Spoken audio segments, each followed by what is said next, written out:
প্রিয় শিক্ষার্থী বন্ধুরা, এবার 68 কথা লিখে দেখাবে তোমাদের সবার প্রিয় সহপাঠী ইয়ামিন হুসাইন। ইয়ামিন, তুমি লিখে দেখাও 68 কীভাবে লিখতে হয়, সুন্দর করে লিখে দেখাবা।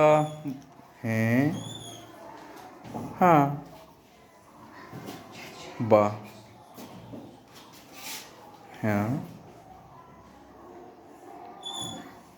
বাহ,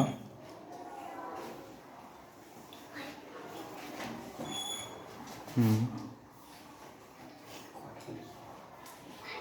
হুম,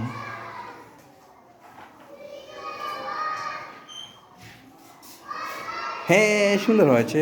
মিদনাসের উপরে মর্জিনাসের উপরে মাথা দিয়ে দাও। হ্যাঁ, উপরে উপরে মাত্রাটা। হ্যাঁ, এবার টান দাও। হ্যাঁ, এই উপরে দিন না, এটা মাত্রা টান দাও, টান দাও, টান দাও। ওইটা হ্যাঁ, ওইটা হ্যাঁ। ওকে, উপরটা মুছাও। হ্যাঁ, ধন্যবাদ, ধন্যবাদ। এই তো সুন্দর হয়েছে। ওর জন্য সবাই জোরে করে হাততালি দাও। ধন্যবাদ ইয়ামিনকে, অনেক অনেক ধন্যবাদ। এবার তুমি জায়গায় চলে আসো। হ্যাঁ।